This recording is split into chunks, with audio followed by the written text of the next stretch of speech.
Pendengar, Anda akan menyimak Presisi, Prestasi dan Edukasi.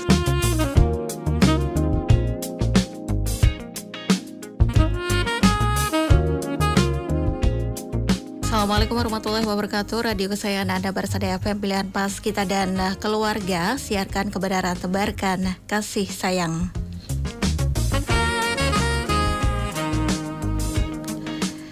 Ya, pendengar Barsada FM dimanapun Anda berada, bagaimana kabar Anda di pagi hari ini? Saya harapkan kabar Anda dalam keadaan baik, sehat keluarga, dan selalu dalam lindungan Allah Subhanahu wa Ta'ala. Amin.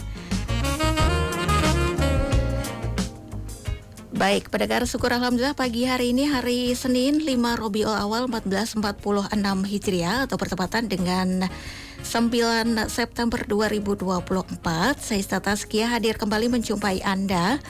Dan pagi hari ini kita bersama dalam program Presisi, Prestasi dan Edukasi sampai kebersamaan kita nanti purna di pukul 10 pagi.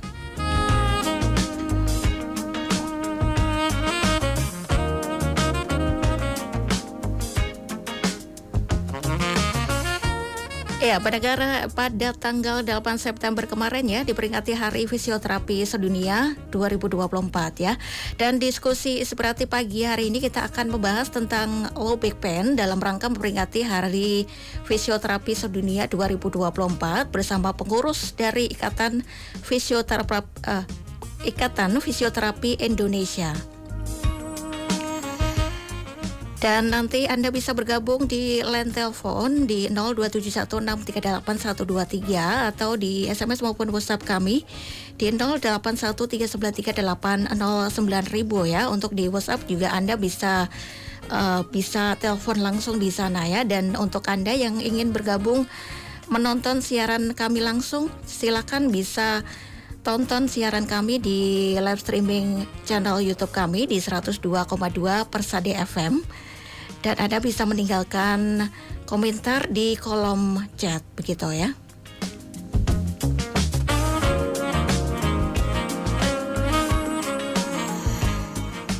Dan baik, sudah hadir di kebersamaan kita pagi hari ini pendengar, ada dua narasumber ya yang datang di studio Radio Persada FM. Ada Mas Aji Bagus Kuncoro AMF ya, beliau adalah Wakil Ketua Pengurus Daerah Ikatan Fisioterapi Indonesia Jawa Tengah. Dan juga ada Mas Arief Kuryawan FTR MSI, beliau adalah bidang ilmiah pengurus Daerah Ikatan Fisioterapi Indonesia Jawa Tengah. Kita sapa terlebih dahulu. Assalamualaikum warahmatullahi wabarakatuh Mas Arief dan juga Mas Aji. Waalaikumsalam warahmatullahi wabarakatuh. Ya, bagaimana kabarnya ini? Alhamdulillah sehat dan semangat ya, juga semangat. Baik ya. Pagi hari ini nanti kita akan membahas ya mengenai terutama ini dalam rangka memperingati Hari Fisioterapi Sedunia ya tahun 2024, dan terutama kita juga akan membahas mengenali dan mengatasi low back pain begitu. Dan Mas Aji, untuk aktivitas sekarang, kesibukan sekarang apa nih Mas Aji? Oke, baik. Assalamualaikum warahmatullahi wabarakatuh. Selamat pagi, terima kasih Persada FM, Bapak Ibu semuanya. Perkenalkan, saya Aji Bagus Kuncoro. Di organisasi IFI saya sebagai Wakil Ketua IFI Jawa Tengah. Saat ini saya bekerja di Rumah Sakit Jiwa Daerah Sujarwadi Klaten ya. Jadi berdinas di Klaten, setiap hari bekerja di sana. Jadi memang aktivitasnya banyak sekali. Selain kami sebagai fisioterapi, juga kami aktif dalam berorganisasi dalam sekupnya di tingkat provinsi Jawa Tengah. Jadi membawahi 31 IFI cabang yang ada di Jawa Tengah. Jadi ada 35 kabupaten kota Jawa Tengah. Saat ini masih ada 31 IFI cabang di wilayah Jawa Tengah. Sehingga kami selalu secara terus-menerus dan simultan selalu memberikan atau membersamai ya teman-teman pengurus cabang untuk bersama-sama bagaimana memajukan profesi kita. Fisioterapi ini dikenal oleh masyarakat dan tentunya dengan kegiatan-kegiatan positif yang membangun untuk pelayanan capaian derajat kesehatan masyarakat di Jawa Tengah, utamanya seperti itu. Ya, baik. Kalau Mas Arief sendiri, kesibukan sekarang ini apa nih Mas? Ya, baik. Assalamualaikum warahmatullahi wabarakatuh. Alhamdulillah bersua kembali di radio kesayangan kita ini. yang mana sebenarnya jadwal saya setiap Jumat ya Mbak ya. Setiap Jumat, betul. Kali ini momen spesial. Rutinitas saya berpraktek Mbak, juga berpraktek. Saya sebagai fisioterapis di salah satu praktek mandiri. Ya, praktek mandiri ada yang namanya yayasan, ada klinik saya namanya BNTC di Colomadu. Jadi memang seperti halnya dengan Mas Aji, kami sebagai profesi tenaga kesehatan wajib untuk berorganisasi sebagai wadah untuk meningkatkan kompetensi, untuk menjaga silaturahmi dan lebih banyak manfaatnya, kami harus berorganisasi. Nah, di sini saya diamanai untuk menjadi bidang ilmiah di pengurus daerah IFI Jawa Tengah. Jadi ya itulah kesibukan kami para fisioterapis, dan mungkin sejawat yang lain juga hampir sama seperti itu. Begitu ya. Mbak. Baik, mengenai Hari Fisioterapi Sedunia nih Mas Aji ya, kan diperingati kemarin ya, begitu. Dari IFI sendiri untuk agendanya begitu dalam rangka memperingati Hari Fisioterapi Sedunia ini apa saja? Jadi sesuai dengan tema dunia ya, fisioterapi WCPT. Jadi organisasi fisioterapi dunia di tahun 2024 ini mengambil tema besar tentang LBP atau low back pain, jadi punggung bawah. Karena memang kita ketahui LBP sendiri mungkin hampir semuanya ya, dari usia-usia produktif sampai lansia pun juga akan mengalami yang namanya nyeri boyok ibaratnya gitu guys. Karena populasi semakin meningkat, kemudian beban aktivitas fisik juga semakin banyak, dan kita ketahui pola hidup kita yang sekarang masih minim gerak itu juga akan memicu munculnya keluhan-keluhan yang mengarah pada nyeri punggung dan sebagainya.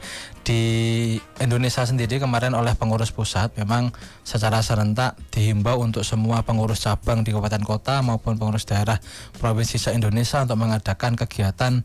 Ada 3 kegiatan sebenarnya. Yang pertama adalah screening kesehatan. Ini meliputi tentang resiko LBP. Jadi screening ini ditujukan kepada semuanya, nggak hanya masyarakat, mungkin komunitas lansia atau mungkin teman kerja kita sehari-hari, atau bahkan mungkin fisioterapi sendiri juga bisa di screening. Yang kedua, kita mengadakan senam sehat ya. Senam sehat bersama itu juga ditujukan kepada masyarakat juga. Jadi kita bareng-bareng dengan komunitas lansia, atau mungkin kemarin ada yang di Jepara itu sama SSI, ada yang sama senam osteoartritis atau osteoporosis dan sebagainya.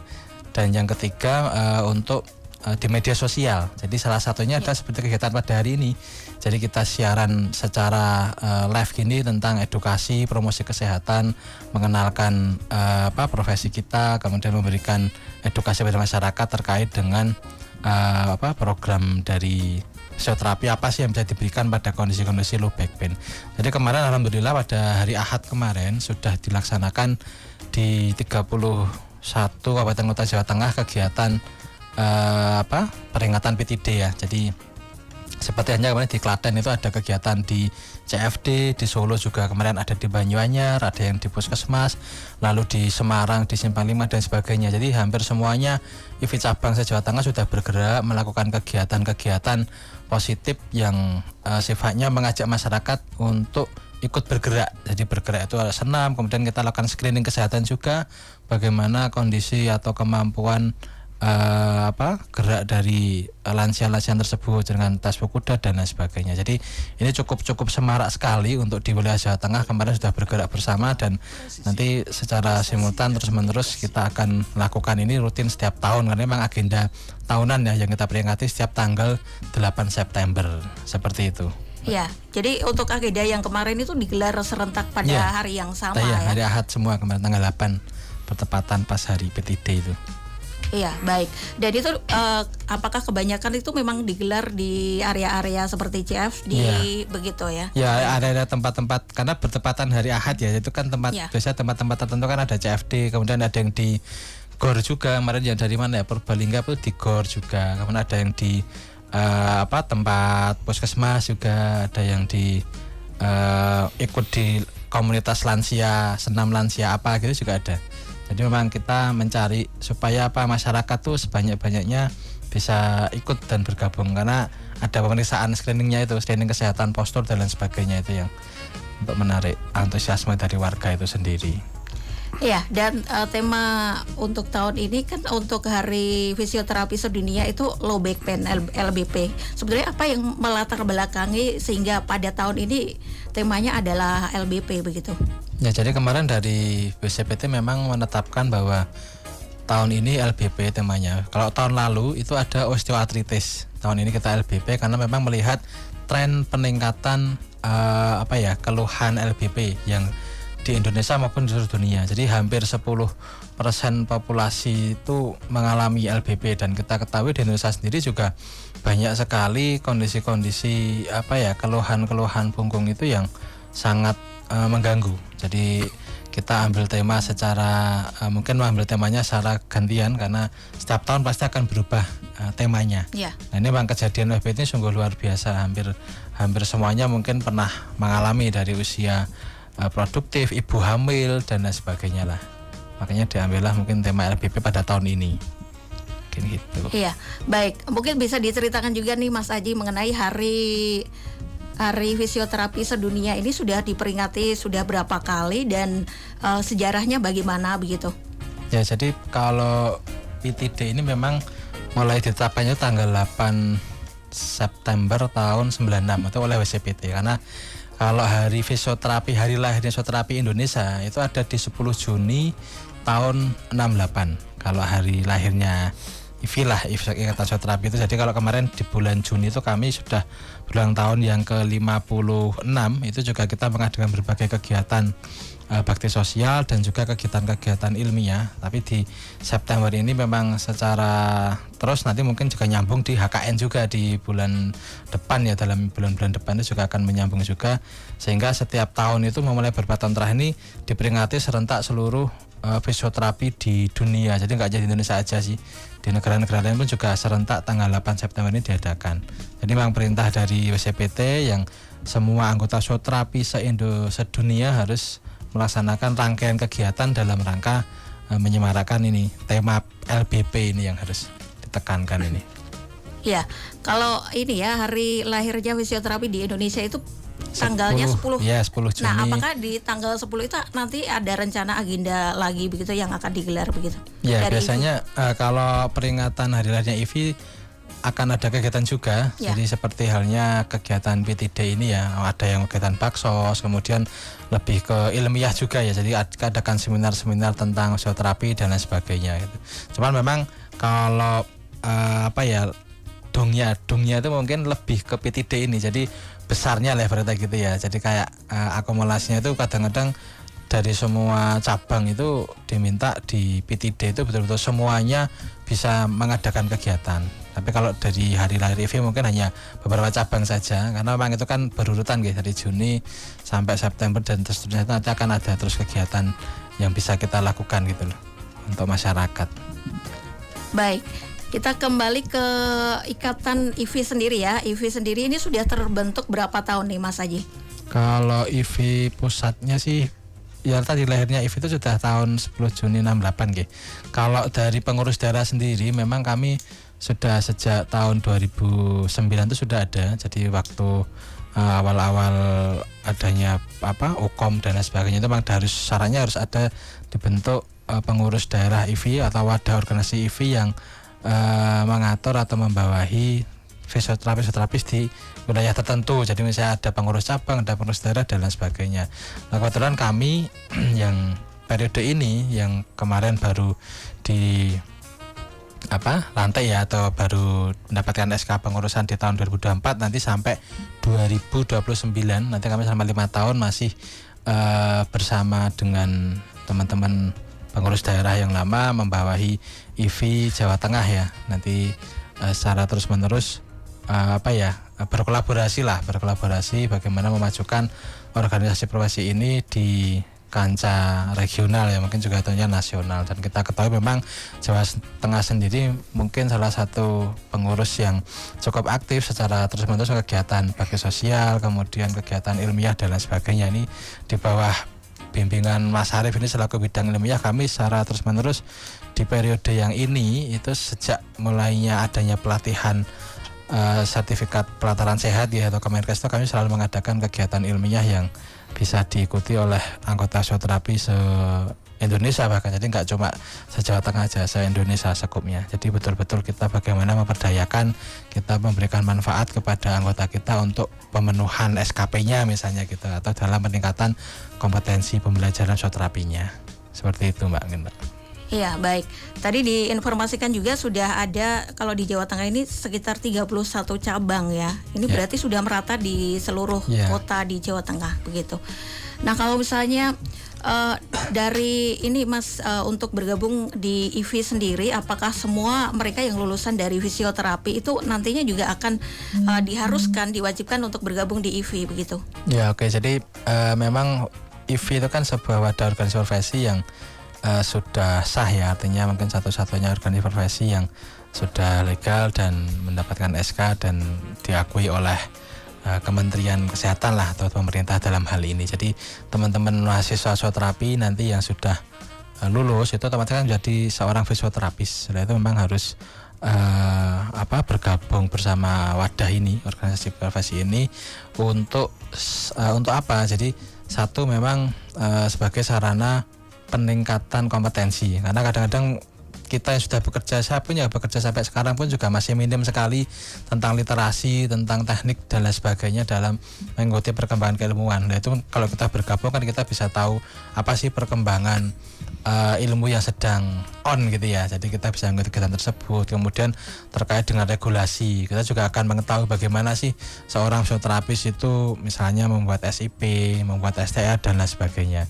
Dan yang ketiga, bagaimana kendali mutu itu bisa terkontrol dengan baik. Jadi kita memberikan pengawasan, pembinaan mutu nakes fisioterapi dalam menjalankan praktek fisioterapi, atau mungkin advokasi, pembelaan anggota dan lain sebagainya. Karena kalau kita tanpa organisasi kadang-kadang bingung, kita nanti kerja terus meh seperti apa gitu loh. Sehingga dengan wadah ini kan ada, kita bisa bertanya bagaimana kita mengurus sebuah proses surat-surat menyurat, atau mungkin mau ikut pelatihan dan sebagainya, kita sudah ada jalannya. Jadi sudah lebih mudah lah gitu, gampang. Iya. Intinya lebih mudah diarahkan begitu. Dan Mas Aji, untuk dalam satu tahun ini ya, dari agenda dari IFI sendiri, selain Hari Fisioterapi Sedunia begitu yang sudah digelar atau yang akan digelar, apa saja nih?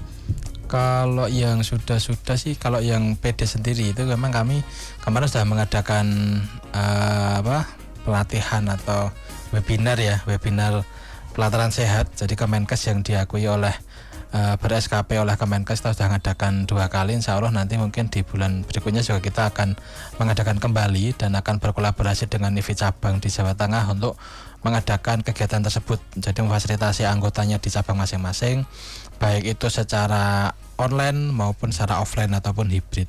Tapi kalau kegiatan yang sifatnya bakti sosial, mungkin kita hanya akan waktu event-event tertentu aja. Jadi misalnya kayak hari ini PTD, kemudian hari fisioterapi, atau mungkin HKN, itu juga kita kadang-kadang juga ada apel, yaitu kita apel diundang di provinsi itu untuk ikuti apel bersama jajaran pemerintah daerah.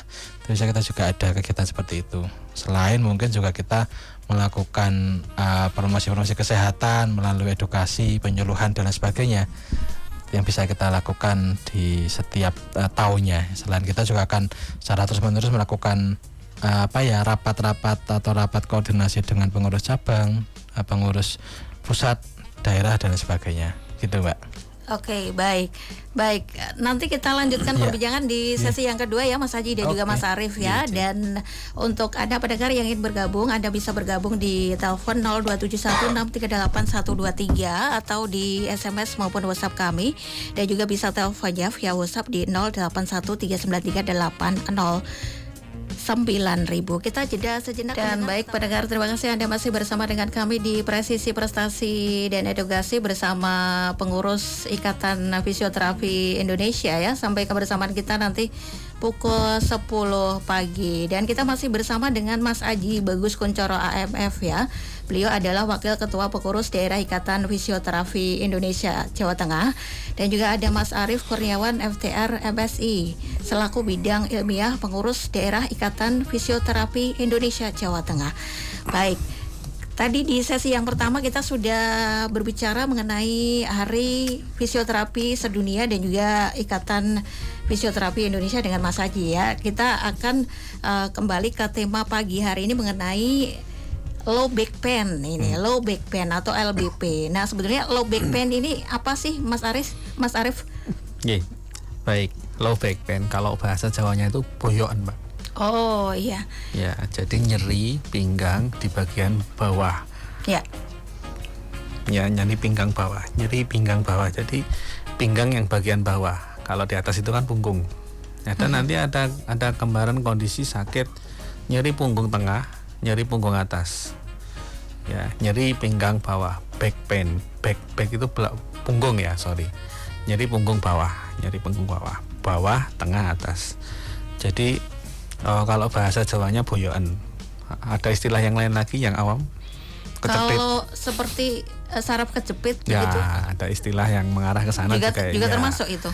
Ya, jadi satu diagnosa besarnya itu adalah low back pain. Ya. Nah, nanti ada diagnosa yang spesifikasinya dari low back pain itu ada yang ada namanya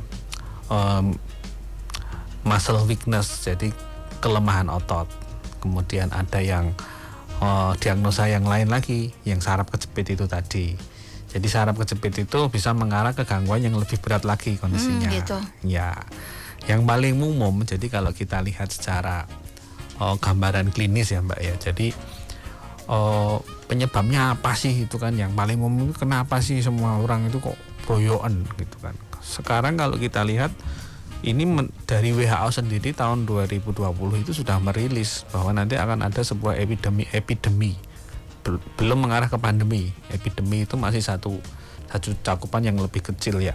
Tentang angka kejadian low back pain ini. Jadi diprediksi di tahun 2020 itu ada 10% dari penduduk dunia yang mengalami permasalahan low back pain. Dan itu sekarang sudah bukan masalah faktor usia lagi yang menjadi resiko. Kalau dulu kan boyokan itu mesti orang tua. Ya, identiknya. Nah, sekarang umur 30-an itu banyak yang nyeri pinggang. Ya. Bahkan 20 tahunan yang usia produktif, dia selesai kuliah terus bekerja karena pekerjaannya terforsir terlalu berat, itu bisa jadi boyokan juga, nyeri pinggang juga gitu kan. Jadi faktor resikonya, makanya dari WHO sendiri itu sudah memprediksi akan terjadi sebuah epidemi secara global di seluruh dunia. Nah, kemudian faktor yang lain kalau kita lihat faktor resikonya selain yang pertama usia itu menjadi faktor yang tidak terbantahkan ya. Jadi yang kedua adalah faktor secara fisik yang lain adalah faktor fisik ya. Faktor fisik itu bisa berat badan juga bisa. Berat badan berlebih juga bisa. Kalau berat badannya berlebih otomatis aktivitas fisiknya kan tidak sesuai ya Mbak ya, tidak seimbang. Nah, maka itu juga akan menjadikan individu itu terkena low back pain, nyeri pinggang. Selanjutnya adalah masalah pekerjaan. Banyak duduk lama itu juga bisa low back pain. Jadi kalau siaran radio sehari semalam tidak berdiri sama sekali itu bisa kena low back pain. Oke. Ya, kenapa? Karena posisi otot pinggangnya itu statis, kenceng terus. Nah, kalau dilihat secara anatomi ya Mbak ya, anatomi di otot pinggang, otot punggung bagian bawah, anatominya itu kan ada tulang belakang namanya segmen lumbal ya, itu yang dikatakan sebagai center of gravity-nya, pusat titik tubuh kalau kita sedang posisi berdiri. Nah, kalau di posisi duduk itu akan bergeser antara di segmen lumbal menjadi segmen ke sakrum, turun ke bawah. Nah, itu adalah kayak jadi istilahnya sumbunya ya, sumbu dari tubuh kita antara gaya gravitasi ya, itu ada titiknya di situ. Jadi tumpuan berat badan ada di area segmen lumbal dan di segmen sakral di bawahnya lumbal itu. Nah, disitulah beban yang paling berat ketika menopang tubuh, entah di posisi duduk atau berdiri. Nah, bisa dibayangkan otot pinggang itu ada sisi back muscle, otot bagian belakang, dan front muscle bagian depan, yaitu otot abdominal ini. Nah, ini sama-sama menguatkan kerjanya. Yang belakang ini menegakkan badan, yang depan juga menegakkan. Maka ketika ada ketidakseimbangan kerja dari otot bagian belakang dan sisi depan, maka terjadilah overuse, kerja berlebihan. Oke. Jadi kalau misalkan otot yang bagian depan ini karena obesitas misalkan lembek kan, jadinya otot abdomennya, otot perutnya lembek. Akhirnya yang bekerja untuk menegakkan badan ini hanya sisi bagian belakang. Jadilah overuse. Maka diagnosa yang paling dekat adalah nyeri pinggang. Aduh, sakit pinggang. Dipakai sholat sulit, dipakai duduk gak nyaman, dipakai tidur sakit. Nah, itu ototnya memang bekerjanya berlebihan. Sederhananya seperti itu untuk permulaannya. Ya. Nah, hal ini kalau dibiarkan nanti akan jadi kemana-mana. Jadi permasalahannya juga akan lebih serius karena ini problemnya adalah problem nyeri. Problem nyeri itu memang hal yang tidak bisa sepele. Kita sakit gigi aja nggak bisa tidur kan, apalagi nyeri pinggang, ototnya itu kan besar, tidur susah, terlentang sakit, bergerak semakin sakit. Nah, itulah gambaran secara sederhana terkait dengan LPP itu. Terus kemudian faktor yang lain, pola aktivitas tadi sudah, berat badan, usia, terus faktor genetik mungkin kecil sekali. Jadi kalau kecil sekali, keturunan bapaknya dulu LPP sekarang. Tapi juga bisa berpengaruh ya. Kemungkinan, itu ya. Itu hubungannya dengan jenis kepadatan dari tulangnya. Ya. Kepadatan tulang. Jadi kalau di tulang belakang itu ada tulangnya, terus ada bantalan sendinya, ada diskusnya itu. Nah, itu faktor genetik juga mempengaruhi. Kalau diskusnya ini genetiknya dia rawan untuk bisa tipis, nah itu bisa terkena LPP juga. Ya, itu juga, tapi itu masih kecil. Tapi yang paling besar itu tadi secara faktor rutinitas, faktor aktivitas, faktor kondisi fisik, berat badan, itu aja. Iya, dan sekarang ini kan eranya orang tuh kebanyakan mager gitu. Ya. Itu apakah juga jadi faktor juga? Faktor risiko yang terbaru, mager. Apa-apa dilakukan hanya dengan duduk. Jadi hubungan antara aktivitas fisik dengan risiko terjadi LPP itu sangat kuat sekali, saling berhubungan. Jadi identiknya begini, seorang individu yang mempunyai pola aktivitas fisik yang baik itu akan kecil untuk bisa terkena LPP. Begitu juga dengan sebaliknya. Kenapa? Ya itu tadi secara anatominya kan begitu, Mbak. Nggak pernah bergerak nih ototnya. Maka otot itu, namanya otot itu kan dia punya sifat elastis. Dia punya sifat fleksibel, lentur kan. Otot itu kayak karet itu, semakin dia diulur, kalau dipakai jepret itu karet itu kalau diulur itu semakin kenceng kan. Maka otot seperti itu, otot back muscle, otot pinggang itu kalau dia digerakkan, dilenturkan, dikuatkan, maka untuk menyangga badan itu semakin kuat, semakin bagus. Ya. Nah, gampangnya gitu aja lah. Jadi maka aktivitas fisik apapun, terutama apapun lah, kita tidak menspesifikkan harus olahraga yang spesifik, enggak, semua aktivitas fisik. Bahkan hanya dengan berjalan kaki yang rutin pun, misalkan Mbak Isna rumahnya Mojolaban ke sini jalan kaki tiap hari, itu sudah masuk dalam kriteria aktivitas fisik, 5.000 langkah misalkan. Itu bisa untuk menurunkan resiko terjadi low back pain. Jadi bukan aktivitas fisik yang harus spesifik. Kalau lebih spesifik lebih bagus tentu. Nanti ada dosis-dosisnya yang harus dipenuhi untuk mengurangi resiko terjadi low back pain itu. Oke. Lalu untuk dari sisi pendekatan fisioterapi sendiri, untuk penanganannya sendiri seperti apa nanti, Mas? Ya, sebelum ditangani tentu kita screening dulu. Kita cek dulu ini benar-benar sudah terdiagnosa LPP apa belum. Oh, begitu. Iya. Nah, ini ada namanya instrumen screening Kelly Starkback. Jadi nanti itu hanya instrumen untuk kuesioner. Jadi ada 9 pertanyaan di situ yang bisa diajukan ke individu yang suspek mengalami gangguan nyeri pinggang. Nomor 1, nyeri punggung saya alami menjalar ke tungkai pada satu waktu dalam 2 minggu terakhir. Ada nggak nyeri menjalar selama 2 minggu terakhir? 2 minggu terakhir dari hari ini misalkan. Pernah ada sekali di hari tertentu, setelah itu hilang lah, berarti itu ada. Itu ada poinnya. Jadi item penilaiannya setuju dan tidak setuju. Kalau tidak setuju 0, setuju itu 1. Yang nomor 2, saya mengalami nyeri bahu atau nyeri leher dalam waktu 2 minggu. Pernah nggak ada keluhan itu?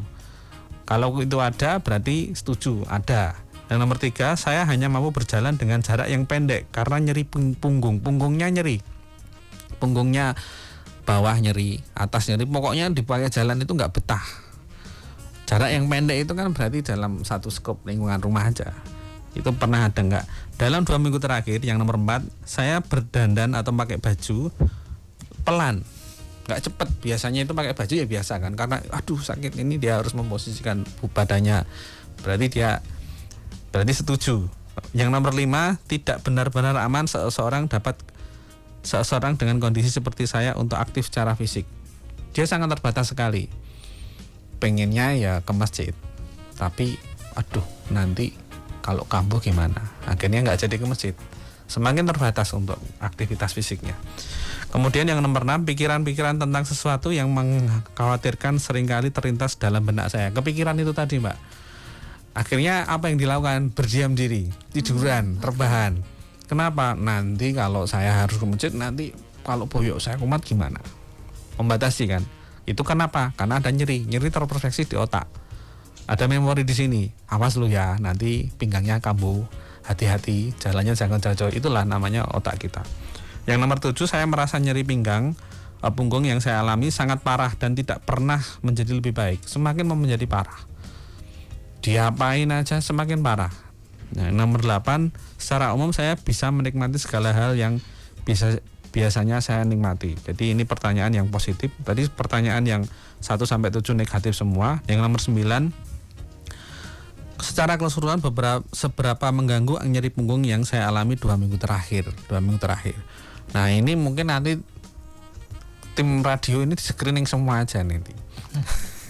Biar jangan sampai gara-gara siaran radio boyoan. Nah kan ini lucu. Itu. Betul ya. Nanti apalagi sampai berjam-jam. Waduh, iya. Karena kadang kita fokus dengan pekerjaan, lupa sama kondisi secara mekanika tubuh itu. Oke. Itu 9 item pertanyaan yang mungkin nanti bisa diaplikasikan para pendengar ataupun teman-teman semuanya, bisa di-share informasi ini. Itu untuk men-screening dulu. Jadi kalau poinnya itu di total skornya 9 pertanyaan itu, yang setuju itu berarti yang angkanya 1, yang tidak setuju 0. Kalau skornya 3 atau kurang, berarti dia punya resiko rendah. Tapi kalau skornya lebih dari 3, dia punya resiko yang lebih, atau 4 ke atas ya, 4 sampai 9. Nah, skor poinnya yang setuju tadi, dia mengalami gangguan semua itu tadi. Nah itu resikonya sedang sampai ke berat. Nah itu yang butuh penanganan. Nah nanti penanganannya bagaimana? Nah, perlu kita periksa lagi, cek pastikan lagi, pernah jatuh kah, pekerjaannya bagaimana, ukur berat badan, indeks massa tubuh ya Mbak ya. Ya. Tinggi badan sama berat badan proporsional nggak, apakah obesitas atau tidak, itu kita cek juga. Gitu. Jadi itu penanganan secara fisik. Fisioterapi akan membantu penanganan secara fisik, dan lebih utamanya adalah edukasi untuk bisa melakukan exercise sendiri di rumah. Jadi dengan stretching, dengan latihan penguatan, itu nanti tergantung dengan kondisi secara spesifik dari si individu yang mengalami masalah low back pain itu tadi. Iya, gitu. Oke. Kalau tadi skornya rendah kan perlu diatasi sendiri, bisa ya di rumah ya. Ya. Nah itu apa yang perlu dilakukan ini Mas Arief? Bisa latihan penguluran otot, itu bisa. Jadi latihan stretching itu bisa tutorialnya banyak sekali untuk penguluran otot pinggang, itu di YouTube itu banyak sekali. Tapi yang jelas jangan sampai melakukan gerakan-gerakan yang sekiranya itu berbahaya. Contohnya apa? Dikrek itu loh, terapi krek dan sebagainya. Itu mungkin tidak perlu dilakukan. Jadi cukup penguluran, kakinya ditekuk saja. Terus latihan kalau jenengan pirsa, latihan posisi plank yang posisi begini itu juga untuk menguatkan otot pinggang. Kalau sit up itu terlalu berat, terlalu beresiko juga, apalagi yang usianya lebih dari 50 plus. Tidak disarankan kita menyarankan sit up kayak Pak Tentara, itu jangan. Malah nanti sakit semua. Memang benar untuk menguatkan otot abdomen. Seimbang kan otot punggung sama otot abdomen. Kalau ini kuat, tidak ada keluhan nyeri pinggang. Karena tekanan mekaniknya dia bagus. Wis sit up aja 100 kali ya. Mungkin itu juga berisiko. Latihannya cukup, kalau di searching di di YouTube atau apa, bisa latihan penguatan otot perut, bisa latihan penguluran otot pinggang juga bisa. Kegel exercise itu juga bisa ya. Jadi Kegel untuk latihan kayak senam ibu hamil itu juga bisa untuk latihan penguatan untuk mencegah risikonya gangguan nyeri pinggang yang ringan itu tadi. Iya. Kalau semacam kompres begitu bisa mengatasi atau tidak? Kompres hangat bisa. Bisa ya. Bisa. Cuma kan durasinya nggak bisa maksimal, Mbak.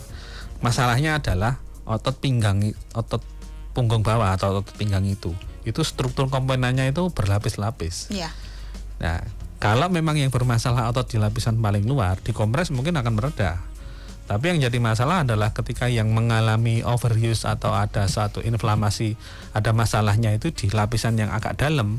Nah, itu tidak dapat kan, kompresnya kan hanya lapisan luar aja. Iya.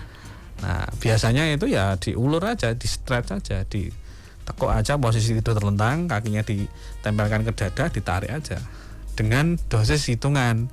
Jadi tidak ditekuk lurus. Nanti tidak akan terulur itu ototnya yang mengalami mengkeret itu tadi, overuse-nya itu tadi. Maka harus ada tahanan di 10 hitungan lah. 10 hitungan 1 sampai 10 ditahan, relay kembali lagi. Nanti diulang lagi berapa seri. Bisa 3 sesi, bisa 3 set juga bisa. Itu yang paling sederhana, Yeah. Untuk mencegah. Jadi bukan hanya mengatasi, tapi mencegah dulu. Ini harus dilakukan. Artinya belum sampai terkena LBP ya. Belum, ya. Iya, bahkan anak muda pun juga bisa, makanya betul harus ini menjaga tidak banyakan mager ya. Ini Mas Arief, kalau yang tadi untuk yang sudah serius, sudah berat begitu, dengan pendekatan dengan metode penanganan menggunakan fisioterapi itu, apakah nantinya ada kemungkinan bisa disembuhkan dalam jangka panjang begitu? Secara prosentase bisa, mungkin tidak 100% ya Mbak ya, mungkin di antara 70-80%, dengan catatan faktor resiko yang tadi kita sebutkan di awal itu tadi, itu semuanya bisa dirubah faktor resikonya, kecuali usia. Tadi berat badan sama pekerjaan kita kombinasikan, kita upokoro, apakah berat badannya bisa diturunkan, bagaimana dengan pekerjaannya. Pekerjaannya ternyata banyak duduk, ya berarti harus ada pola aktivitas fisik yang baru. Duduk maksimal 2 jam, setelah duduk dia harus berdiri, harus stretching dulu, penguluran dulu, stretching dulu, baru duduk lagi, bekerja lagi. Itu kan pola perilaku yang harus dirubah. Nah, itu kan kita modifikasi untuk masalah pekerjaannya. Nah, kalau itu memang sudah bisa dilakukan, plus ditambah dengan penanganan fisioterapi dengan spesifik sesuai dengan diagnosa yang memang ini gangguannya berat nih, misalkan saraf kejepit itu ya, penyebabnya karena penjepitan di tulang belakang atau terjadi hernia atau diskusnya yang bantalan tulang belakangnya itu mencotot sehingga menjepit saraf. Nah, itu penanganan spesifik. Tapi jangan lupa faktor resiko juga harus diperhatikan, berat badan terutama, karena yang paling beresiko berat badannya itu tadi. Kalau kita lihat strukturnya tulang belakang itu kan ada melengkungnya, kalau dari samping melengkung. Yeah. Nah, itu melengkungnya itu berubah Mbak. Itu kan karena kenapa? Bebannya di depan terlalu besar. Nah, itu bisa nggak dikurangi. Maka faktor risiko juga perlu diperhatikan. Penanganan juga akan bisa dimaksimalkan lebih spesifik dalam waktu jangka panjang. Karena nyeri pinggang ini kalau yang terscreening tadi kategorinya dia berat, itu bisa menyebabkan kelumpuhan juga bisa. Baik. Karena saraf yang akan mensarafi kedua tungkai kita ini sebagian besar keluarnya di tulang belakang bagian lumbal, di bagian pinggang ini. Kalau itu ada masalah, nanti distribusi saraf untuk mensarafi otot-otot tungkai ini akan terhambat. Maka ada yang tadi disebutkan nyeri menjalar sampai ke kaki, ada enggak jimpe, ada enggak geringgingan atau kebas dan sebagainya. Kalau itu terjadi, maka itu tanda-tanda awal ada semacam problem penjepitan saraf. Oke. Gitu. Oke. Tadi sampai faktor resikonya bisa mengalami kelumpuhan. Ya. Nah, kalau misalnya ini terjadi pada anak muda misalnya, itu dia mengalami nyeri punggung bawah tapi dibiarkan begitu saja. Apakah dalam jangka panjang bisa beresiko ke sana begitu? Iya. Jadi itu kan masalah kondisi degeneratif ya Mbak ya. Jadi kalau kita melihat faktor resiko gangguan degeneratif itu kalau dilihat usia itu mulai 30 plus. Itu sudah mulai terjadi proses degenerasi, baik dari kondisi otot maupun kondisi tulang. Ototnya itu masa otot mulai mengecil. Maka sekarang banyak anak muda yang terkena diabetes. Kenapa? Pola aktivitas, kemudian lifestyle, pola aktivitas dan lifestyle dan konsumsi makanan. Plus ditambah mager itu dan sebagainya. Plus ditambah dengan masa otot itu makin lama makin menurun, namanya degeneratif, dia akan menurun. Maka anak muda yang mengalami LPP, jadi ibaratnya nggak apa-apa lah, aku masih muda, masih kuat dan sebagainya, itu akan memberikan beban yang lebih ke otot-otot di bagian punggung, dan tulang belakang akan mengalami beban yang cukup berat juga. Ya. Bebannya makin berat. Apakah akan mempercepat proses terjadinya porosis atau pengeroposan? Ya. Bebannya terlalu berat. Ketidakseimbangan otot antara pinggang dengan otot perut, itulah yang menjadi kunci di situ. Otot pinggang dan perutnya ini seimbang nggak? Kerjanya bagus nggak? Oh, yang depan itu lemah karena obesitas. Yang pinggang akhirnya bekerja berlebihan. Yang diserang apa lagi? Tulang belakangnya. Akan mudah terjadi porosis, pengeroposan. Di awal mungkin tidak dirasakan seketika umur 30 itu, nanti ketika sudah tua gitu ya baru terasa, baru mulai mengeluhkan dan sebagainya. Jadi memang menuju Indonesia Emas 2045 itu yo harus kita persiapkan secara fisik itu tadi. Jangan muda-muda ya, jangan jadi remaja jumbo. Iya, jadi tadi ya banyak bergerak juga, banyak beraktivitas, betul, begitu. Pola itu.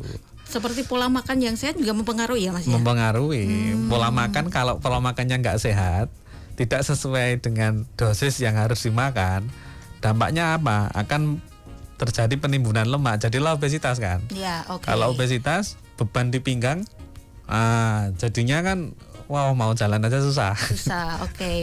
Oke, baik Mas Arief dan juga Mas Aji, ini tidak terasa sudah berada di penghujung acara. Ini terima kasih yang sudah bergabung ya. Ada Pak Eko Arianto, tetap semangat untuk Mas Arief dan juga Mas Aji. Terima kasih. Kemudian juga ada Mas Farid Zidan ya yang sudah menyimak. Baik, sebelum diakhiri mungkin ada hal yang perlu disampaikan kembali. Silakan dari Mas Aji dulu. Baik, terima kasih. Kami dari Ikatan Fisioterapi Indonesia Jawa Tengah mengajak seluruh Bapak Ibu ya, warga Solo dan sekitarnya untuk semangat, tetap bergerak. Jadi kalau kita semakin banyak gerak, tapi geraknya positif ya. Kalau kita banyak bergerak, otomatis itu akan membawa dampak yang positif ke tubuh kita. Yang salah satunya tadi terhindar dari penyakit-penyakit keluhan sendi, tulang dan lain sebagainya. Dan Bapak Ibu semuanya, bagi yang punya keluhan apapun ya, keluhan punggung, artinya keluhan nyeri punggung, nyeri lutut dan sebagainya, monggo silahkan diperiksakan ke fisioterapi di Fasienkes mana aja, di rumah sakit, di puskesmas, di praktek mandiri. Insya Allah kami melalui ilmu kompetensi yang kita miliki bisa memberikan atau mengatasi lah keluhan-keluhan gangguan gerak dan fungsi dari Bapak Ibu semuanya. Jadi tetap semangat, tetap bergerak, dan selalu berpikir positif, itu kuncinya di situ. Seperti itu Mbak, mungkin Mbak. Ya, baik. Terima kasih Mas Haji. Kemudian dari Mas Arief sendiri ada hal yang ada pesan-pesan nih yang ingin dipesankan kepada para pendengar. Baik. Low back pain, nyeri punggung bawah atau boyoan itu merupakan kondisi gangguan yang cukup serius. Maka kita perhatikan baik-baik kondisi fisik kita. Kita mulai peka dengan kondisi fisik kita. Kita kembali lagi evaluasi terkait dengan aktivitas fisik, berolahraga, pola hidup yang sehat. Pola hidup yang sehat otomatis dengan kondisi konsumsinya yang sehat, pola tidur yang cukup, pola makan yang baik untuk menjaga kondisi fisik dan mental kita tetap sehat. Meskipun low back pain itu permasalahannya dari faktor mekanik tubuh, tapi bisa menyebabkan permasalahan secara psikologis. Kenapa? Nyeri yang tidak kunjung hilang. Nah, nyeri tidak kunjung hilang, maka terjadi pola memori di otak bahwa saya sakit pinggang terus-menerus nggak sembuh-sembuh. Nah, itu jangan sampai terjadi. Maka kita cegah. Bagi yang belum terkena, maka kita cegah. Mari kita evaluasi kembali rutinitas aktivitas fisik kita agar terbebas dari nyeri pinggang bawah. Itu Mbak Isma. Oke, baik. Terima kasih Mas Arif dan juga Mas Aji sudah meluangkan waktu di Radio Persada FM. Sama-sama. Sampai berjumpa di lain kesempatan nanti ya. Siap. Sukses selalu. Assalamualaikum warahmatullahi wabarakatuh. Waalaikumsalam warahmatullahi wabarakatuh. Dan baik pendengar, demikian untuk presisi prestasi dan edukasi pagi hari ini. Bersama narasumber kita ada Mas Aji Bagus Kuncoro AMF ya, dari Wakil Ketua Pengurus Daerah Ikatan Fisioterapi Indonesia atau IFI Jawa Tengah, dan juga ada Mas Arif Kurniawan FTR MSI di selaku bidang ilmiah pengurus daerah IFI Jawa Tengah. Dan semoga bahasan tadi memberikan manfaat bagi kita semuanya dan juga memberikan inspirasi untuk kita semuanya. Dan baik pendengar, sampai di sini bersamaan kita. Saya Isnata Skia pamit undur diri dari hadapan Anda. Saya Isnata Skia dan juga bersama produser ada Irwan Firman dan juga switcherman Anovika Akbar pamit undur diri. Pendengar, barang siapa yang diberikan hidayah oleh Allah akan dilapangkan dadanya untuk menerima Islam. Wassalamualaikum warahmatullahi wabarakatuh. Radio Persada FM.